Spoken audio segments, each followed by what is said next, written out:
আপনার ঘরে কি হঠাৎ ঝগড়া শুরু হয়েছে? ভালোবাসা কি রাগে রূপ নিচ্ছে? এই রুকাইয়া শুনুন, শয়তানের ফাঁদ থেকে মুক্তি পান ইনশা আল্লাহ। আসসালামু আলাইকুম ওয়া রাহমাতুল্লাহ। আজকের এই ভিডিওটি তাদের জন্য যাদের ঘরে হঠাৎ করে অশান্তি নেমে এসেছে। যেখানে এক সময় ছিল ভালোবাসা, সেখানে এখন রাগ, সন্দেহ আর দূরত্ব। আপনি হয়তো ভাবছেন, আমি তো কিছু করিনি, তাহলে কেন এমন হচ্ছে? ভাই ও বোনেরা, শয়তান আমাদের সবচেয়ে প্রিয় সম্পর্ক, স্বামী স্ত্রীর সম্পর্ক নষ্ট করতে সদা তৎপর। রাসূল সাল্লাল্লাহু আলাইহি ওয়াসাল্লাম বলেছেন, ইবলিস তার সিংহাসন পানিতে স্থাপন করে এবং তার সেনাদের পাঠায়।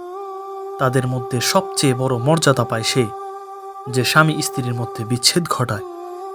এই ভিডিওতে আপনি শুনবেন একটি শক্তিশালী রুকাইয়া, যা কুরআনের আয়াত ও দোয়ার মাধ্যমে তৈরি, যা শুনলে ইনশা আল্লাহ আপনার সমস্ত ঘরের অশান্তি কমবে, স্বামী স্ত্রীর সম্পর্ক মজবুত হবে, হিংসা, জাদু বা শয়তানি প্রভাব দূর হবে এবং ঘরে ফিরে আসবে রহমত ও ভালোবাসা। এই রুকাইয়া আপনি শুনতে পারেন ফজরের পর বা ঘুমানোর আগে, একাকী বা পরিবারের সবাইকে নিয়ে। নিয়ত করে শুনুন, হে আল্লাহ, আমার ঘরে শান্তি ফিরিয়ে দিন। ইসলাম জীবনের প্রতিটি দিক নিয়ে বিশদ নির্দেশনা প্রদান করে। পারিবারিক নিরাপত্তা ও শান্তি নিশ্চিত করাও ইসলামের একটি গুরুত্বপূর্ণ দিক। পরিবার সমাজের মূল ভিত্তি, আর এটি সুস্থ ও সুরক্ষিত থাকলে সমাজও সুশৃঙ্খল থাকবে। আমরা আমাদের দুনিয়া নিয়ে যতটা পেরেশান, আখিরাত নিয়ে ততটাই উদাসীন। নবী করিম সাল্লাল্লাহু আলাইহি ওয়াসাল্লাম আমাদের জীবনের প্রতিটি সমস্যার সমাধান ও কল্যাণের জন্য আল্লাহর কাছে দোয়া করতে উৎসাহিত করেছেন।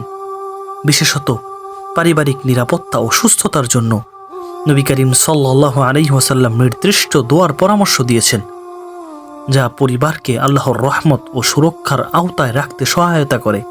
আল্লাহর রাসূল সাল্লাল্লাহু আলাইহি ওয়াসাল্লাম বলেন, আদ-দুআউ সিলাহুল মুমিন, দোয়া ঈমানদারের হাতিয়ার।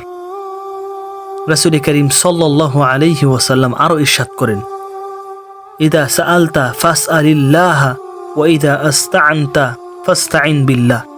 যখন কিছু চাইতে হবে আল্লাহ পাকের নিকটেই চাইবে, যখন সাহায্যের প্রয়োজন আল্লাহ পাকের সাহায্য চাইবে। আমরা আমাদের দুনিয়া নিয়ে যতটা পেরেশান, আখিরাত নিয়ে ততটাই উদাসীন। অথচ একজন ঈমানদারের মূল চাওয়া পাওয়ার বিষয় হলো আখিরাত। আমরা আমাদের পরকালের নাজাত এবং সফলতা নিয়ে তো উদাসীনতার চূড়ান্ত পর্যায়ে উপনীত হয়েছি। এমনকি দুনিয়াবি প্রয়োজনের ক্ষেত্রেও আল্লাহ পাককে আমরা ভুলে গেছি। আমরা এতটাই বেপরোয়া যে আমরা মনে করি দুনিয়ার যাবতীয় বিষয় আমাদের ইচ্ছাধীন কিংবা প্রকৃতির যথা নিয়মে সম্পন্ন হচ্ছে বা হবে। এক্ষেত্রে আল্লাহ পাকের প্রতি তাওয়াক্কুল করা, আল্লাহ পাকের আশ্রয় প্রার্থনা করা, আল্লাহ পাকের সাহায্য কামনা করা আমরা ঐচ্ছিক বিষয় বানিয়ে নিয়েছি। অথচ আল্লাহর রাসূল সাল্লাল্লাহু আলাইহি ওয়াসাল্লাম দুনিয়াবি ক্ষুদ্র বিষয়ও আল্লাহ পাকের দ্বারস্থ হওয়া, আল্লাহ পাকের প্রতি তাওয়াক্কুল করা, আল্লাহ পাকের সাহায্য চাওয়াকে জরুরি মনে করতেন। রাসূল করিম সাল্লাল্লাহু আলাইহি ওয়াসাল্লামের মুবারক সুন্নাহ থেকে ব্যক্তিগত ও পারিবারিক সুরক্ষায় প্রসিদ্ধ কয়েকটি দোয়া। 1. বিসমিল্লাহ। যে কোনো ভালো কাজ বা গুরুত্বপূর্ণ কাজের পূর্ণতা লাভের শ্রেষ্ঠ আমল এই বিসমিল্লাহ। এমনকি দুষ্ট শয়তানের হস্তক্ষেপ থেকে রক্ষার ক্ষেত্রেও এটি মুসলিমদের একটি শ্রেষ্ঠ বর্ম। 2.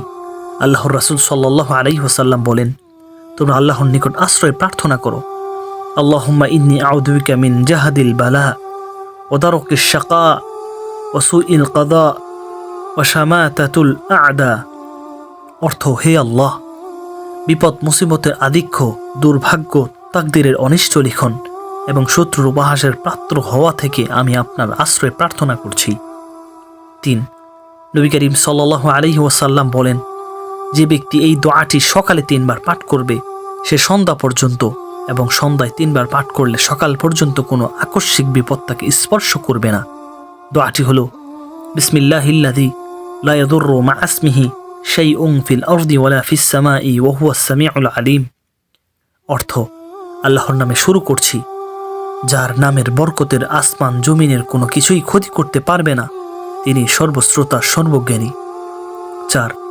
রাসূল করিম সাল্লাল্লাহু আলাইহি ওয়াসাল্লাম নিম্নোক্ত ভাষায় দোয়া করতেন, আল্লাহুম্মা ইন্নী আউযু বিকা মিনাল হাদমি ওয়া আউযু বিকা মিনাত তারাদ্দি ওয়া আউযু বিকা মিনাল গরকি ওয়াল হারকি ওয়াল হারমি ওয়া আউযু বিকা আইয়াতাখাব্বাতানি আশ-শাইতানু ইনদাল মাউতি ওয়া আউযু বিকা আন আমুতা ফি সাবিলিকা মুদাব্বিরি আউযু বিকা আন আমুতা লাদিগা। হে আল্লাহ, আমি আপনার কাছে আশ্রয় চাই 1. ধসে পড়া বা চাপা পড়া থেকে, 2. ওপর থেকে নিচে পতিত হওয়া থেকে, 3. পানিতে ডোবা, অগ্নিকাণ্ড, অতি বার্ধক্য থেকে, 4. মৃত্যুর সময় শয়তানের ধোঁকা থেকে, 5. জিহাদের ময়দান থেকে পলায়নরত অবস্থায় মৃত্যুবরণ থেকে, এবং 6. দংশিত হয়ে মৃত্যুবরণ থেকে। 5. আল্লাহর রাসূল সাল্লাল্লাহু আলাইহি ওয়াসাল্লাম সকালে ও সন্ধ্যায় এই দোয়াটি আমল করতেন। আল্লাহুম্মা ইন্নী আসআলুকাল আফিয়াতা ফিদ দুনিয়া ওয়াল আখিরা। আল্লাহুম্মা ইন্নী আসআলুকাল আফওয়া ওয়াল আফিয়াতি ফিদ দীনিকা ওয়াদ দুনিয়া ওয়া আহলি ওয়া মালি। আল্লাহুম্মা আস্তুর আওরাতি ওয়া আমিন রাআতি। আল্লাহুম্মা ইহফাযনি মিন বাইনি ইয়াদাইয়া ওয়া মিন খালফি ওয়া আন ইয়ামিনি ওয়া আন শিমালি ওয়া মিন ফাওকি ওয়া আউযু বিআযামাতিকা আন আখতালা মিন তাহতি। অর্থ, হে আল্লাহ, আমি আপনার কাছে দুনিয়া ও আখিরাতের নিরাপত্তা প্রার্থনা করছি। আমি আপনার কাছে আরও কামনা করছি আমার দিন, দুনিয়া, পরিবার পরিজন ও সম্পদের নিরাপত্তা। হে আল্লাহ, আপনি আমার দুষ্ত্রুটি গোপন রাখুন, আমাকে ভীতিকর বিষয় থেকে নিরাপদ রাখুন, আমাকে অগ্র পশ্চাৎ ডান বাম উপর নিচ থেকে নিরাপত্তা দান করুন। আল্লাহ পাক নিজ গুণে আমাদেরকে তামাম দুনিয়ার সকল মুসলিমকে যাবতীয় বিপদ মুসিবত থেকে হেফাজত করুন। দুনিয়া ও আখিরাতের যাবতীয় কল্যাণ আমাদের নসিব করুন, আমিন।